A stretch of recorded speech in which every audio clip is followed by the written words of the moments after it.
हमारे इस channel we the demigods motivational में आपका स्वागत है। आज मैं बात करूंगी कॉन्फिडेंस के बारे में। कॉन्फिडेंस यानी कि आत्मविश्वास। कॉन्फिडेंस हमारी एक ताकत होती है। अगर किसी के अंदर सेल्फ कॉन्फिडेंस है तो वो कुछ भी कर सकता है। अगर ये फीलिंग अंदर है कि हाँ मैं कुछ भी कर सकता हूं तो वो कर सकता है, क्योंकि वो कहते हैं ना कि अगर दिल से किसी चीज को चाहो तो पूरी कायनात उसको देने में मिलवाने में आपकी मदद करती है। और ये भी साथ में कहते हैं कि अगर किसी को नष्ट करना है, खत्म करना है, तो उसका कॉन्फिडेंस डाउन कर दो। एक बार कॉन्फिडेंस डाउन हुआ तो इंसान कुछ नहीं कर सकता।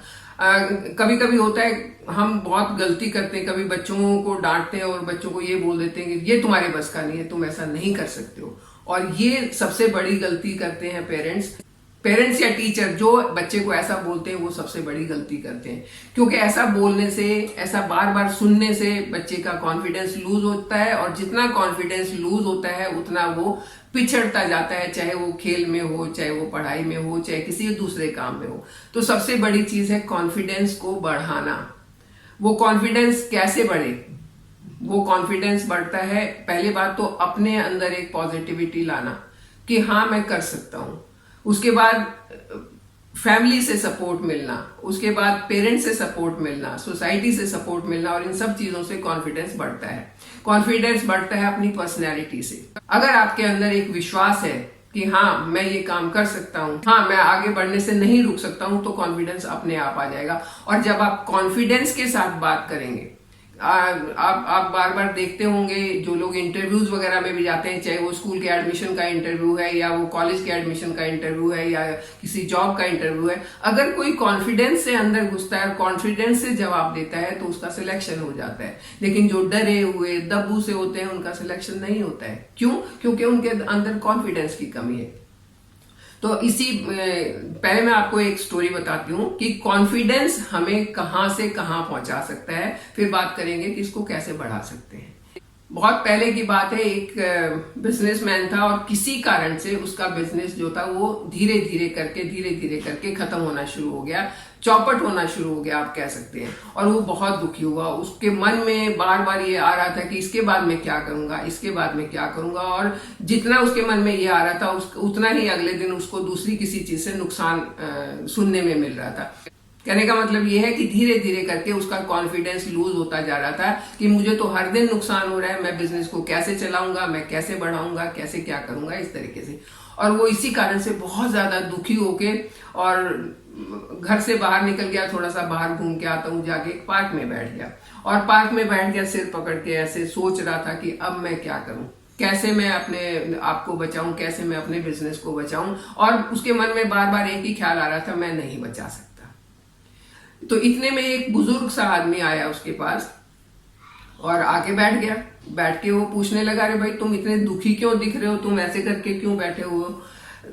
पहले तो उसने नहीं बताया, लेकिन जब बुजुर्ग ने 2-3 बार पूछा तो उसने अपनी सारी बात उस बुजुर्ग को बता दी कि मेरे साथ ऐसा ऐसा हो रहा है, मेरा अच्छा खासा बिजनेस था, डेली मुझे नुकसान हो रहा है, कभी मेरी कोई मशीन का नुकसान हो गया, कभी कोई लेबर का नुकसान हो गया, कभी मुझे कोई कॉम्पनसेशन देना पड़ रहा है, कभी मेरी चीज चोरी हो गई या जल गई या कुछ भी हो गया, मतलब डेली मुझे नुकसान हो रहा है और मेरा बिजनेस जो है धीरे धीरे करके खत्म होता जा रहा है। मुझे नहीं समझ आ रहा मैं इसको कैसे बढ़ाऊं, और मेरे पास कुछ पैसे भी नहीं है जो मैं इसको और आगे बढ़ा सकूं, कहीं और लगा सकूं।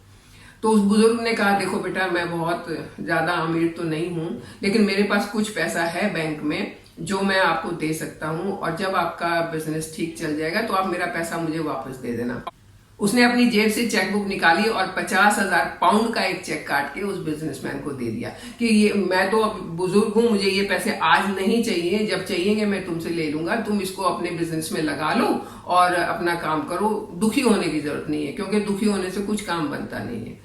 अब उसने बुजुर्ग की तरफ देखा कि बाबा मैं तो आपको जानता नहीं हूं, कैसे मैं ले लूं? तो बुजुर्ग ने कहा कोई बात नहीं, क्योंकि इंसान की मदद करता है, मैं आपकी मदद करना चाहता हूं, आप ये ले लो और अपना काम आगे बढ़ाओ। उसने वो 50,000 पाउंड का जो चेक था लिया, जेब में डाला और अपने घर चला गया। उसके बाद उसने अपने ही बिजनेस में धीरे धीरे करके ध्यान लगाना शुरू किया, क्योंकि उसके अंदर अब एक कॉन्फिडेंस आ गया था कि मेरे पास पैसे की कमी नहीं आएगी, मेरे पास 50,000 पाउंड का चेक है जिसको मैं कभी भी एनकैश कर सकता हूं, तो मुझे बिजनेस में कभी कोई पैसे की कमी नहीं आएगी। लेकिन उसने उसको एनकैश नहीं किया, सिर्फ रखा कि जब बहुत ज्यादा अर्जेंसी होगी तभी मैं इसको एनकैश करूंगा, और अपना काम करता रहा। अब कॉन्फिडेंस से काम कर रहा था, हिम्मत से काम कर रहा था, तो जो उसका काम था उसी में उसको स्लोली स्लोली फायदा होना शुरू हो गया। 1 साल बीत गया और उसका बिजनेस जो चौपट होने की नौबत पर आ गया था, धीरे धीरे करके वापस अपनी पटरी पर आ गया। बहुत खुश हुआ, उसके पास जो वो चाहता था वैसा हो गया, पैसा भी बहुत हो गया, सब कुछ हो गया, तो बहुत खुश हुआ। उसने सोचा कि चलो अब सब ठीक हो गया, मैं देखता हूँ वो बुजुर्ग अगर मुझे मिल जाते हैं, क्योंकि उन्होंने कहा था 1 साल बाद मैं आपको मिल जाऊंगा, आप मेरे पैसे वापस कर देना। तो वो उसी बेंच पर जाके बैठा, रोज बैठने लगा कि किसी दिन तो मुझे वो मिलेंगे। 1 दिन, 2 दिन, 4 दिन, 10 दिन के बाद उसने किसी से पूछा कि भाई ऐसे ऐसे एक बुजुर्ग यहाँ मुझे मिले थे और वो मुझे अब नहीं मिल रहे हैं, मुझे उनसे कुछ काम है। तो आसपास के लोगों ने बताया कि वो जिस बुजुर्ग का आप हुलिया बता रहे हो, वो तो एक मेंटली रिटार्डेड इंसान था जो हॉस्पिटल से निकल के आता था और यहाँ बैठ जाता था, वो एक पागल था। तो इसने सोचा कि पागल था तो मुझे उसने 50,000 पाउंड का चेक कहाँ से दिया। तो वो बैंक गया, बैंक में जाके उसने देखा तो वो चेक तो एनकैश हो ही नहीं सकता था, क्योंकि वो उस इंसान का जिसने वो चेक दिया था उसका कोई अकाउंट ही नहीं था वहां पे। तब इसकी समझ में आया कि ये भगवान की तरफ से मुझे कोई एक शिक्षा मिली थी कि आप कॉन्फिडेंस से काम करो तो आपको फायदा होगा। और ये कॉन्फिडेंस दिलाने के लिए भगवान ने मेरे पास उस बुजुर्ग इंसान को भेजा, और मैंने तो इस चेक की तरफ कभी ध्यान ही नहीं दिया कि इसको एनकैश कर लूं, क्योंकि मैं सोच रहा था कि मैं अपने बल पर ही करता रहूं। और वो कॉन्फिडेंस जो मुझे आ गया इस चेक की वजह से, तो उसी ने मेरी मदद की और मैं आगे बढ़ता रहा।